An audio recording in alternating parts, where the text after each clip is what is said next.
제가 개인적으로라도 할 테니까 제게 넌지시 얘기해 주면 시상을 하도록 하겠습니다.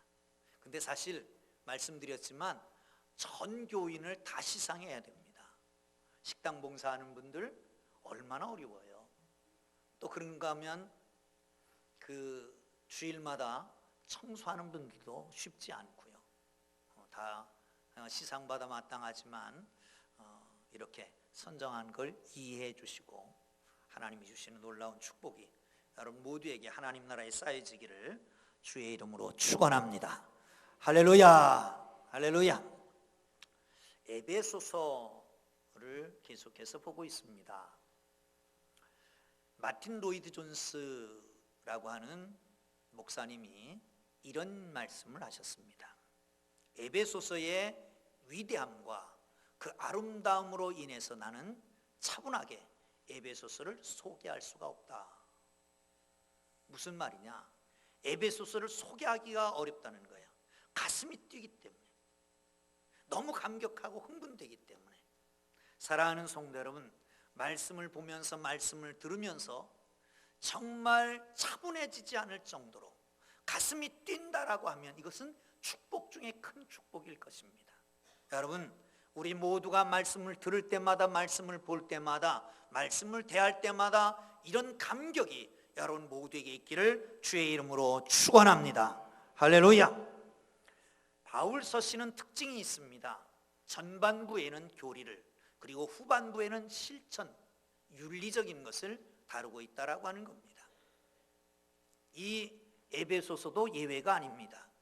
1장부터 3장까지는 교리를, 그리고 4장부터 6장까지는 그 교리를 중심으로 한 실천, 윤리를 담고 있는 것이 에베소의 특징입니다. 그런데 구원받은 사람들이 어떻게 살아야 될 것이냐라고 말할 때에 크게 잡으면 두 가지입니다. 하나는 사랑, 하나는 거룩입니다. 여러분, 사랑하기가 쉽습니까? 어렵습니까? 쉽다 생각하는 사람, 어렵다 생각하는 사람, 쉬운지 어려운지 모르겠다, 이것도 아니고 저것도 아니다, 말이 말같이 안 들립니까? 사랑하는 성도 여러분, 사실 쉽지 않아요. 사랑 어디까지 해야 돼요? 원수까지 사랑해야 돼요. 원수는 미워해야 마땅한데 원수를 사랑하라고요? 이게 말이 됩니까? 말이 안 되지요. 쉽지 않습니다. 미운 털 박였는데 미운데 어떻게 사랑해요? 그런데도 사랑하라고 말합니다. 거룩하게 사는 건 쉽습니까? 어렵습니까? 이 험악한 세상 속에, 죄악 많은 세상 속에서 거룩함을 유지한다라고 하는 것은 내 안에 있는 죄성도 마찬가지고 거룩함을 유지하는 건 쉽지 않습니다. 그런데 사랑과 거룩을 함께 동시에 실천하며 산다라고 하는 것은 더 어렵다는 말이죠. 그러나 여러분, 사랑이 거룩이 없으면 방향성을 잃어버립니다. 거룩이 사랑이 없으면 생명을 잃어버리는 것과 같습니다. 그러기에 사랑과 거룩은 늘 함께 가야 되는데, 그리스도인들은 정말 거룩하고 사랑스러운 하나님의 사람들이 되기를 주의 이름으로 축원합니다. 할렐루야, 할렐루야. 여러분, 그런데 오늘 본문 15절을 딱 열면 15절에 이렇게 말합니다. 너희가 어떻게 행할 것을 자세히 주의하여, 자세히 주의하여 행하라는 것입니다. 여기는 주의하여, 그러니까 부사구 같이 보이지만 사실은 이게 명령형으로 되어 있습니다. 주의해라 라고 하는 겁니다. 사랑하는 성도 여러분, 주의해서 행하기를 주의 이름으로 축원합니다. 연말이 되면 흥분됩니다. 그런데 또 하나 흥청망청되는 기분과 함께 또 하나 마음속에 숙연해지는 마음이 없잖아 있잖아요. 아, 금년도도 이틀밖에 남지 않았다라고 하는 것 때문에, 금년도 어떻게 살아왔느냐, 앞으로는 어떻게 살 거냐, 이런 것 때문에 숙연해지지 않을 수가 없는 게 바로 마지막 주일에 우리의 감정이 아닌가 생각이 됩니다. 그렇다면 어떻게 살아야 될까요? 신중하게 살아야 되는데 신중하게 사는 거 어디서 찾을까요? 바울은 아주 특별한 재주가 있습니다. 말의 재주예요. 편지를 쓰면서 아주 중요한 것은 관용적으로 사용하는 부분이 있습니다. 어떻게 하냐면 어떻게 하지 마라, 그리고 이렇게 해라 라고 하는 거예요.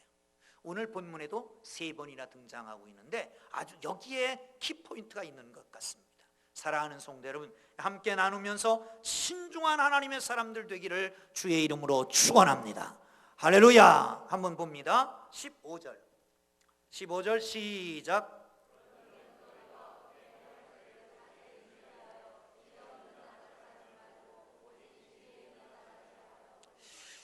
주의하여 지혜 없는 자 같이 하지 말고 지혜 있는 자 같이 해라. 지혜. 사랑하는 성도 여러분, 이 지혜라고 하는 말이 등장하니까 새꿈맞다 이렇게 얘기할 수도 있지만, 성경, 신약 성경이 쓰여질 때에 그레코 로망 시대라고 말하잖아요. 그리스, 로마. 그리스가 문화, 철학을, 학문을, 그런가 하면 로마가 정치를, 그래서 그레코 로망 시대라고 말하는데, 그때의 로마의 선생님들도 그리스의 선생님들도 더군다나 여기 유대의 선생님들도 가장 집중적으로 중요하게 강조하고 가르쳤던 것이 뭐냐면 이 지혜라고 하는 것이었습니다. 그러니까 그리스도인들도 마찬가지로 지혜롭게 살아라 라고 하는 것은 바울이 마땅히 가르쳐야 될 것입니다. 그런데 여러분, 지혜롭게 사는 게 어디에 나타나죠? 어디에 현저하게 드러나죠? 시간 활용법에 보면 그 사람이 지혜로운가 지혜롭지 않은가를 알 수 있습니다. 그래서 성경에서는 이렇게 말합니다. 세월을 아껴라, 때가 악함이라. 세월이라고 하는 것은 시간을 말하는데, 이 시간을 헬라어, 우리 성경에 헬라어로 써 있으니까 헬라어에 많은 단어들이 있습니다. 그런데 두 개의 첨예된 대립각을 세운 단어가 있는데, 하나는 크로노스라고 하는 것과 또 하나는 카이로스라고 하는 것. 여러분 대부분 아는 얘기입니다. 크로노스라고 하는 것은 지구의 자전과 공전을 통해서 만들어지는 물리적인 시간입니다. 연대기전 시간입니다. 아무 목적 없이 흘러갑니다. 하루 24시간, 1년이면 365일, 이게 다 양적인 시간, 크로노스라고 하는 시간입니다.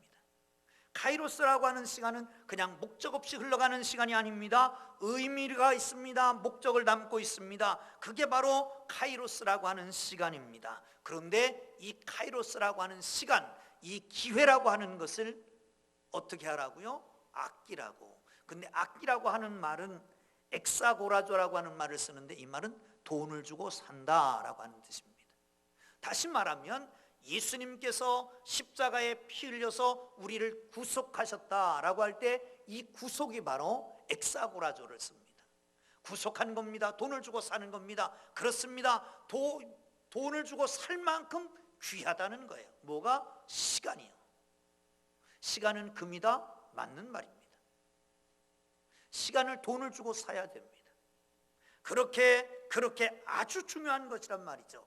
영적 의미는 마치 시간을 돈을 주고 산 것 같이 잘 활용해라, 알차게 보내라 라고 하는 말입니다. 여러분, 사실은 공평하지 못한 세상 속에 우리가 던져져 있습니다. 왜 똑같이 태어나는데 어떤 사람은 부자고 어떤 사람은 가난합니까? 어떤 사람은 건강하고 어떤 사람은 건강하지 못합니까? 불공평하잖아요. 그런데 하나님께서 가장 공평하게 우리에게 주신 것이 있습니다. 그게 뭐냐면 시간입니다. 누구나 다 24시간 하루에, 누구나 다 365일 하루, 누구나 다 똑같이 부여받았단 말이죠. 사랑하는 성도 여러분, 그런데 그것을 사라는 겁니다. 아껴 쓰라는 겁니다. 왜 그렇습니까? 시간이라고 하는 게 특징이 있기 때문에 그렇습니다. 카이로스라고 하는 것은 제우스의 아들로 히랍의 신화 속에 나오는 신입니다. 이 카이로스의 동상이 4세기에 만들어졌다고 그럽니다. 부조로 만들어졌는데 특징이 이렇다고 그러죠. 앞머리는 덥수룩하다고 그래요. 뒷머리는 대머리고, 어깨 축지에 날개가 달렸고 발뒤꿈치에도 날개가 달렸고, 한 손에는 저울, 한 손에는 칼을 들고 있다는 겁니다. 왜 그럴까요? 기회라고 하는 것은 올 때 잡지 않으면 지나가면 잡을 수 없기 때문에 그렇습니다. 왜 날개가 4개씩이나 달릴까요? 빨리 지나가기 때문에 그렇습니다. 그런가 하면 저울 아주 공평하게, 아주 정난하게, 빨리 시급하게 판단하고 결단하고 그렇게 하라고 한 손에는 저울, 한 손에는 칼을 들고 있는 것이 시간이라고 하는 것입니다. 사랑하는 성도 여러분, 그렇습니다. 우리 주님 앞에 주시는 이 시간들을 알차게 복되게 산 것 같이 쓰시는 복된 삶이 되기를 주의 이름으로 축원합니다. 몽테뉴라고 하는 계몽학자는 이렇게 말했습니다. 누가 당신에게 돈을 빌려달라고 하면 잠시 망설일 것이다. 그런데 어디로 놀러 가자고 한다면 당신은 흔쾌히 응하게 될 것이다. 사람은 시간을 빌려주는 것을 쉽게 생각합니다. 만일 사람들이 돈을 아끼는 것 같이 시간을 아낄 수 있다면 그 사람은 남을 위해서 보다 큰 일을 할 수 있을 것이다 라고 말을 했다고 합니다. 여러분, 마치 성경에서 말하는 것 같이 시간은 안개와 같습니다. 시간은 쏜 화살과 같습니다. 시간은 그림자와 같습니다.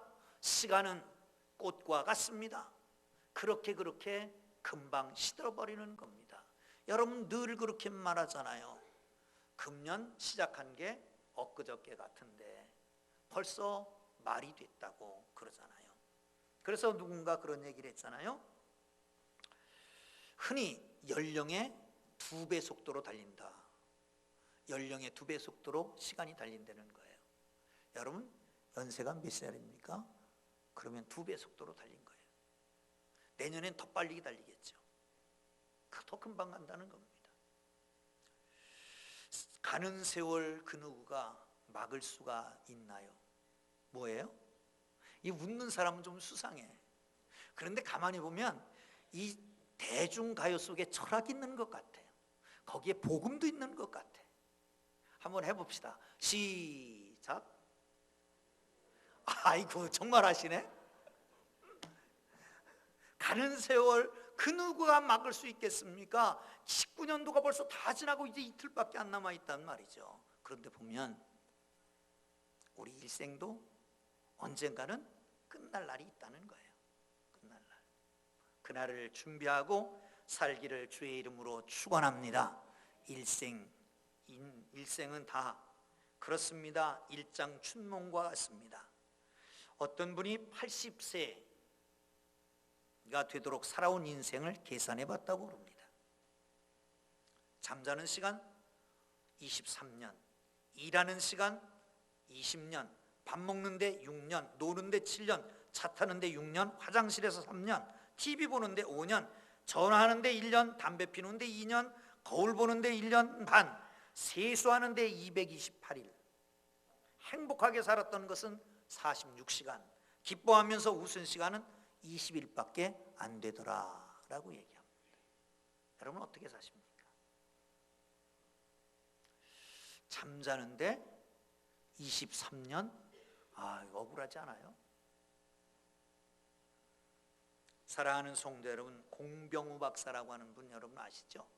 우리나라의 최초의 안과 박사입니다. 이분이 1949년에 한글 타자기를 처음 만드신 분입니다. 그분은 시간을 얼마나 아꼈는지 누구와 약속해서 5분만 늦으면 인간 취급을 안 했다는 거예요. 자기 직원 중에서 5분 이상 늦으면 1시간의 급료를 제하고 줬답니다. 시간이 너무 아까워서 넥타이를 평생 동안 매지 않았고 양말 신는 것을 전략하기 위해서 양말 목을 잘랐고 그리고 구두를 슬리퍼처럼 사자마자 끌고 다녔답니다. 시간 아끼려고. 거기다가 낮에 결혼식을 하면 저녁 가지도 않았고 이발소는 5분 거리 이내에만 갔다고 그럽니다. 이렇게 시간을 아껴 쓰는 사람이야말로 지혜로운 사람이고 시간 아껴 쓰는 사람이 나를 위해서도 다른 사람을 위해서도 일을 할 수 있다라고 하는 걸 기억하시고 금년에 지나갔습니다. 이틀 동안 시간 아껴보고 내년엔 정말 시간을 산 것 같이 쓸 수 있기를 주의 이름으로 축원합니다. 할렐루야. 자, 17절 봅니다. 시작. 그러므로 어리석은 자가 되지 말고 오직 주의 뜻이 무엇인지 이해라. 아멘. 여러분, 세상에서 어리석다라고 하면 어떤 사람입니까? 세상 이치에 밟지 않고 지혜롭지 못한 사람, 그런 사람을 지칭해서 어리석다 그렇게 말할 겁니다. 그런데 성경에서 어리석다라고 하는 것은 뭘까요? 지금 대비하는 게 있습니다. 어리석게 살지 말고 어떻게 하라고? 하나님의 뜻을 알아라. 그러니까 성경에서 어리석은 것은 하나님의 뜻을 알지 못하고 사는 게 어리석은 거라는 거예요. 하나님의 뜻을 알지 못하고 사는 게 어리석은 것입니다. 사랑하는 성도 여러분, 하나님의 뜻을 알지 못한다라고 하는 것은 식물인간과 같은 겁니다. 하나님의 뜻을 알지 못한 것은 동물적인 삶과 똑같습니다. 하나님이 우리를 만드셨습니다. 하나님의 뜻이 있어서 우리를 만드셨잖아요. 그 뜻을 알아야 하나님의 사람답게 사는 거 아니겠습니까? 하나님이 우리를 구속하셨습니다. 왜 구속하셨습니까? 하나님의 뜻이 있으니까 구속하셨잖아요. 그걸 알아가는 게 바로 하나님의 사람들이 해야 될 일인 것을 믿으시기를 축원합니다. 공자도 그런 말을 하잖아요. 조문도 석사가이 그런 말을 하잖아요. 아침에 돌을 깨치면 저녁에 죽어도 괜찮다라고 말하잖아요. 사랑하는 성도 여러분, 주님을 알아가기를 주의 이름으로 축원합니다. 예수님은 늘 하나님의 뜻에 매여 있었습니다. 겟세마네 동산에 기도하시잖아요. 이 쓰디쓴 잔, 고난의 잔을 내게서 옮기시옵소서. 그러나 내 뜻대로 마옵시고 아버지의 원대로 하옵소서.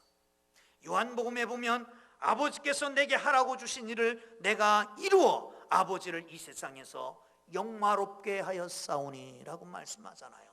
여러분, 하나님의 뜻을 알고 그 일을 이루는 게 하나님께 영광 돌리는 것인 줄 믿으시기를 축원합니다. 할렐루야. 하나님의 뜻이 뭘까요? 저는 하나님의 뜻을 에베소서니까 에베소서에서 찾다 보니까 에베소서 1장 한번 펴보세요. 에베소서 1장에 보시면 에베소 교회를 위해서 간절히 기도하는 기도의 내용이 있습니다. 17절부터 한번 보겠습니다. 시작. 우리 주 예수 그리스도의 아버지 영광의 아버지께서 지혜와 계시의 영을 너희에게 주사 하나님을 알게 하시고 너희 마음이 눈을 밝히사 그의 부르심이 소망이 무엇이며 성도 안에서 그 기업의 영광이 풍성함이 무엇이며 그의 힘의 위력으로 역사하심을 따라 믿는 우리에게 베푸시는 능력이 지극히 크심이 어떠한 것을 너희로 알게 하시기를 구하노라. 그 능력이 그리스도 안에서 역사하사 죽은 자들 가운데서 다시 살리시고 하늘에서 자기의 오른편에 앉히사 모든 통치와 권세와 능력과 주권과 이 세상뿐 아니라 오는 세상 일컫는 모든 이름 위에 뛰어나게 하시고 또 만물이 그 발 아래 복종하게 하시고 그를 만물 위에 교회의 머리로 삼으셨느니라. 교회는 그의 몸이니 만물 안에서 만물을 충만케 하시는 이의 충만함이니라. 아멘. 지혜의 계시를 주셔서 하나님을 알게 하시고 하나님의 능력을 알게 하시옵소서. 그 하나님의 능력이 어디 나타났다고요? 예수 그리스도께 나타났다고요. 예수 그리스도가 이 땅에 오셨고 죽음 가운데 부활하시고 하나님 보좌 우편에 앉으시고 모든 무릎이 그 무릎 앞에 그 앞에 꿇게 하셨다고요. 그리고 교회를 세우셨다는 거예요. 그리고 교회 가운데 만물이 충만케 하시는 자 중에 충만이니라. 할렐루야. 다시 말하면 바울이 말하는 하나님의 뜻은 어디 있다? 교회에 있다라는 겁니다. 아멘. 할렐루야. 할렐루야. 사랑하는 성도 여러분, 교회를 하나님이 주셨습니다. 교회는 축복의 통로입니다. 교회를 통해서 모든 것이 충만한 가운데 충만하게 되는 걸 믿으시기를 축원합니다. 그러므로 여러분, 교회를 어머니로 생각하지 않으면 하나님을 아버지로 부를 자격이 없다는 거예요. 이건 제가 말하는 게 아니라 어거스틴이 하는 말입니다. 사랑하는 성도 여러분, 교회를 통해서 하나님의 놀라운 신비를 알고 교회를 통해서 하나님의 놀라운 신비의 축복이 누려지기를 주의 이름으로 축원합니다. 할렐루야. 할렐루야. 18절 봅니다. 시작. 술 취하지 말라. 이는 방탕한 것이. 다시 읽겠습니다. 두 분이 안 읽는 것 같아서. 시작. 술 취하지 말라. 이는 방탕한 것이니 오직 성령의 충만함을 받으라. 아멘. 술 취하지 말라는 부분이 있어서 안 읽으셨나 모르겠네. 사랑하는 성도 여러분, 술 취하지 말라. 여러분, 사도행전 2장에 보면 성령 충만함 받은 그들을 향해서 술 취했다라고 하는 말이 있잖아요. 너희들이 술 취했다. 그러니까 베드로가 나타나서 지금이 때가 몇 시인데 술 취하느냐. 선지자가 요엘이 한 말씀을 이제 응답되고 성취된 것이다 이렇게 설명하잖아요. 그런데 여러분, 고대 종교 가운데에 환각 상태를 유도하기 위해서 술이나 마약을 취했던 종교들도 있습니다. 여러분, 바카스를 아시잖아요. 피곤할 때. 그런데 이 바카스가 술의 신이라고 하는 걸 아십니까? 바카스가 술의 신입니다. 우리는 바카스 한잔하면 술을 한 잔씩 하는 거나 마찬가지예요. 술의 신과 더불어 사는 거죠. 또 그 그리스 신화에는 디오니소스라고 하는 신이 있는데 이것도 마찬가지로 술의 신입니다. 그런데 디오니시스 신전에서는 그야말로 술을 한 잔씩 하고 그리고 종교의식을 치르곤 그랬단 말이죠. 그래서 너희는 술 취하지 말라. 이는 방탕한 것이다. 성령의 충만함을 받아라. 그런데 놀라운 것은 앞에 있는 건 이렇게 하지 말고 이렇게 하라. 이렇게 하지 말고 이렇게 하라. 그런데 여기는 술 취하지 말라. 그리고 성령의 충만함을 받으라. 그 가운데 끼어 있는 게 있습니다. 방탕한 것이니라고 하는 겁니다. 여러분, 술 취하는 것은 방탕한 것입니다. 결국은 어떻게 해요? 우리가 얘기하는 거 있잖아요. 처음에는 사람이 술을 먹고, 그 다음에 술이 술을 먹고, 그 다음엔 술이 사람을 먹고. 그 말은 뭐라? 이제 사람을 술이 지배한다는 거예요. 사람이 술이 지배한다는 거예요. 마찬가지로 방탕한 것은 방탕이 사람을 지배합니다.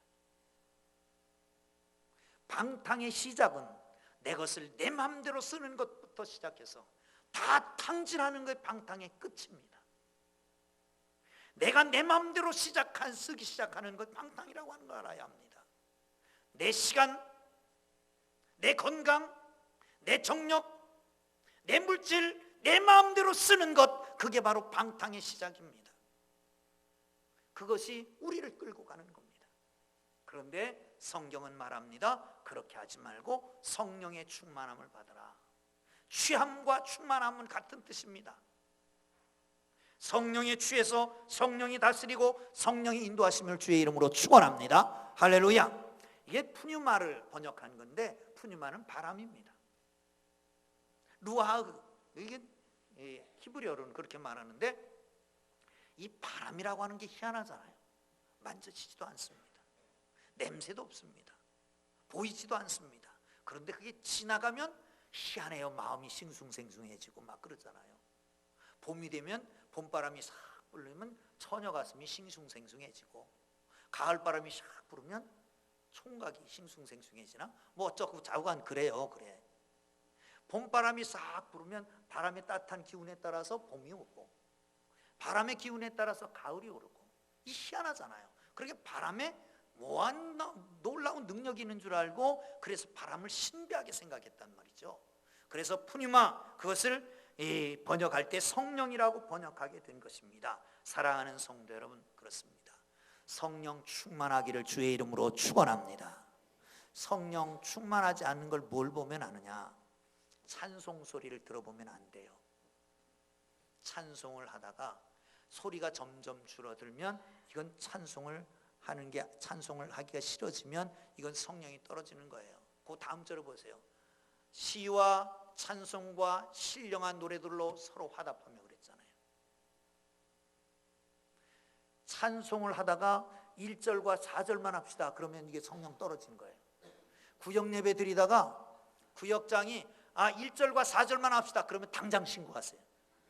성령 떨어지니까 그 사람한테 구역을 맡길 수가 없는 거지. 성령 떨어지면 또 어떻다? 자리가 뒤로 점점 가요. 앞에 앉으면 가리는 피사체가 없잖아요. 그러니까 강대상을 직바로 보잖아요. 그런데 두째 자리, 셋째 자리, 네 자리 가면서 앞에 가리는 피사체가 많아요. 그 앞에 더군다나 머리가 큰 사람이 딱 앉았다. 그럼 이거 곤란해지는 거지. 이리 볼까 저리 볼까. 그런데 이 사람이 또 흔들어. 그럼 반대로 흔들어야 돼.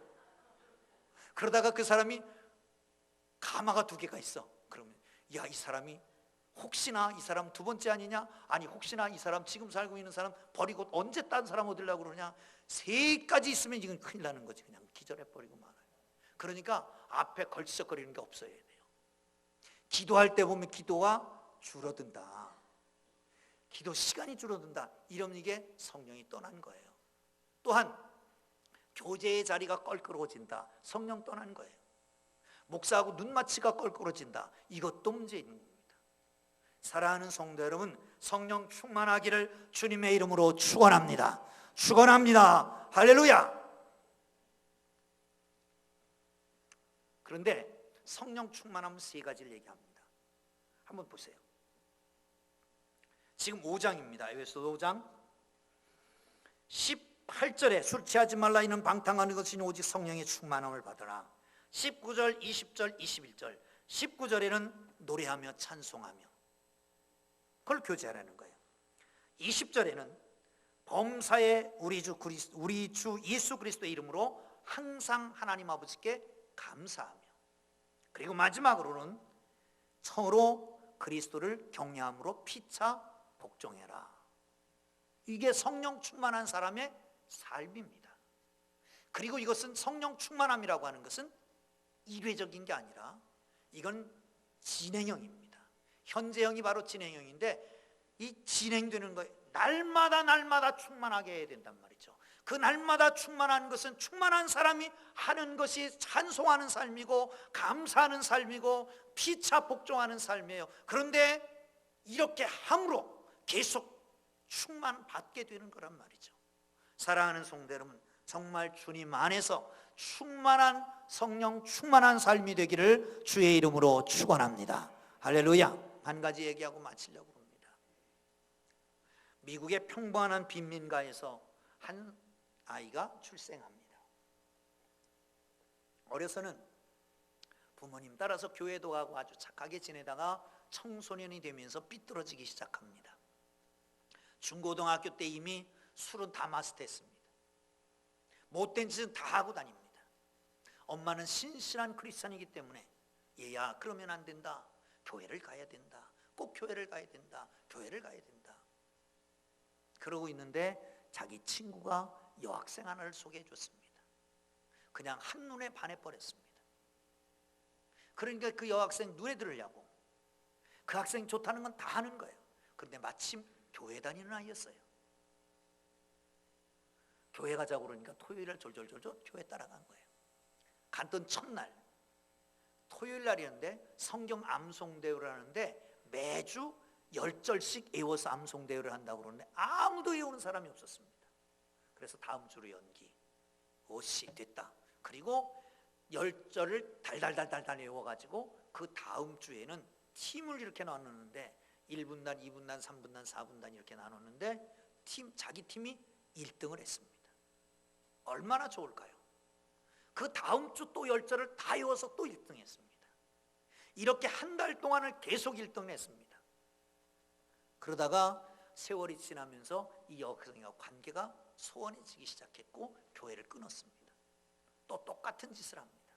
술 마시고 거리 배회하고 나쁜 짓 하고, 그리고 어느 날 공원을 지나가는데 누가 와서 허리춤을 탁 잡는 거예요. 너 학생이지? 학생이 이러고 다니면 되겠냐? 너 경찰서로 가서 좀 조사를 해봤다. 끌고 가는데 너무 등치가 크고 어떻게 할 수가 없는 거예요. 그때 딱 생각했습니다. 아, 우리 엄마가 기도하시고 계시는데 우리 엄마 큰일 났다.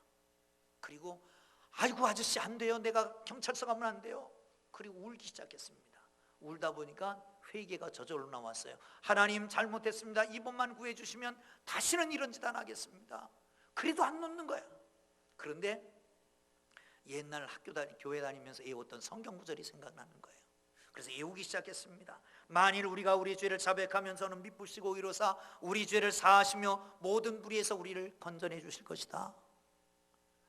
로마서 5장 8절 우리가 아직 죄인 됐을 때 그리스도께서 우리를 위하여 죽으심으로 아버지 하나님께서 우리에게 대한 자기의 사랑을 확증하셨느니라. 막 달달달달 내옵니다. 부르짖으라 내가 내게 응답하겠고 크고 비밀한 일을 내게 보이랴. 그랬더니 그 경찰관이 이는 뭐 이래? 막 가. 다시는 그러지 마. 그리고 풀려나서 그 다음부터 약속대로 교회를 나오기 시작했답니다. 말씀 열심히 외우고 듣고 그리고 열심히 신앙생활하는데 하나님의 성령이 그에게 임했습니다. 할렐루야. 변화가 일어나기 시작했습니다. 꿈을 꾸기 시작했습니다. 아, 이렇게 갖고는 안 되겠구나. 전 세계에 복음을 전해야 되겠다. 그리고 지도를 갖다 놓고 노력을 하기 시작했습니다. 그리고 한 주 한 주를 놓고 기도합니다. 오늘은 미국의 한 주씩 52주를 놓고 하나님 앞에 기도하기 시작했습니다. 하나님 여기에도 복음의 불길이 일어나게 하옵소서. 제자들이 새겨지게 하옵소서. 간절히 기도합니다. 그리고 이다 다 끝나면 그 다음엔 전 세계 지도를 놓고 기도하기 시작했습니다. 그러면서 이렇게 하고 있어서는 안 되겠다. 그리고 시작한 게 미군 해군 본부 옆에다가 아파트 조그만 걸 얻어놓고 해군들이 출정하고 들어오면 한 3개월 정도 있는 동안에 같이 동거를 하면서 말씀을 나누기 시작했습니다. 그래서 만들어진 게 내비게이터 선교회라고 하는 겁니다.